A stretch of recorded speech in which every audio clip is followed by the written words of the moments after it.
എന്താ അന്ന് അങ്ങനെ പറഞ്ഞത്? ആൾക്കാർ ചിരിച്ചോണ്ട് കഴുത്തറക്കുന്നു ഇന്നലെ. ആൾക്കാര് ചിരിച്ചോണ്ട് കഴുത്തറക്കുന്നു. നമ്മൾ വിചാരിക്കുന്ന പോലെ അല്ല എല്ലാവരും.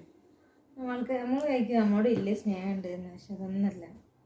നമ്മോട് ഞാൻ ചിരിച്ചിട്ട് അപ്പുറത്ത് പോയി കുറ്റം പറയുന്നുണ്ട് ഓരോ മനുഷ്യന്മാരും.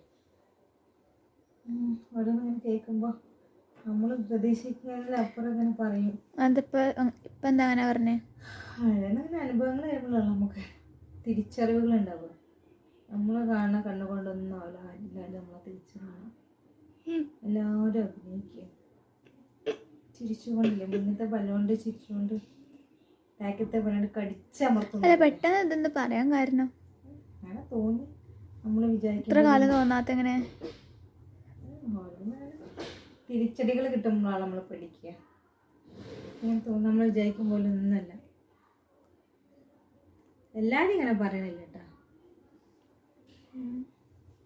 നമ്മൾ വിചാരിക്കും പോലെ ആരും നമ്മൾ വിചാരിക്കില്ല. നമ്മളെ സ്വന്തം വിചാരിക്കുന്നത് വെറുതെ. അവസരങ്ങൾ വന്നു കഴിഞ്ഞാൽ മനുഷ്യൻ മാറും. നമ്മളൊരു കാര്യം ചെയ്യുമ്പോൾ ഒന്നും പ്രതീക്ഷിക്കാൻ പാടില്ല. തിരിച്ച് അവിടുന്ന് കിട്ടും, ഇവിടുന്ന് എല്ലാവർക്കും ഒരേപോലെ ആവണം. അവരായിരിക്കില്ല നമ്മളെ സഹായിക്കുക. പക്ഷെ ഏതെങ്കിലും കഴിവുകൾ നമ്മളെ തേടി വരും.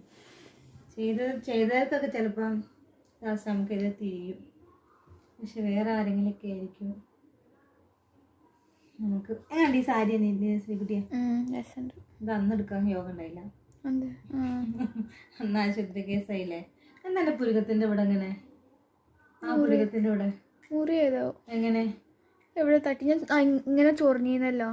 അല്ലല്ലോ, എന്താണ് വെള്ള കളർ പോലെ കണ്ടു. അത് ഇവിടെ ഉണ്ട്. എന്താ അറിയോ, പച്ചക്കറി തിന്നരുത് ട്ടാ. ഞാൻ തിന്നരുത്, കാൽസ്യം കുറവാണത്. ഒരു വെള്ള കളർ ഉണ്ട് ഇവിടെ. അങ്ങനെ അതിന്റെ ഇവിടെ ഉണ്ട്. ഞാൻ കണ്ടു. നല്ല പച്ചക്കറി ഇന്നുണ്ടോ അങ്ങനെ പറയാം. അതോടെ ഞാൻ പറഞ്ഞത് ആരെയും കണ്ണടച്ച് വിശ്വസിക്കരുത്.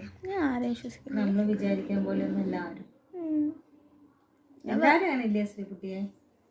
എല്ലാ ആൾക്കാരും അങ്ങനെയാണെന്ന് പറയില്ല. പക്ഷെ നമ്മളെ സ്വന്തങ്ങളായിരിക്കാം. എനിക്ക് ഏറ്റവും കൂടുതൽ ഡേഞ്ചർ ആരാണ്? കുടുംബക്കാര്. നമ്മൾ വിചാരിക്കും പോലെയല്ല ഒന്നും. കൂടെ ഒരു പാരമണി നമ്മോട് ചിരിച്ചിട്ട്, അതാണ് നമ്മോട് നല്ല ഭംഗിയിൽ ചിരിച്ചിട്ട് നന്നായിട്ട് കഴുത്തിറക്കുക. പക്ഷെ എനിക്ക് പുറത്തുള്ള ആൾക്കാരൊക്കെ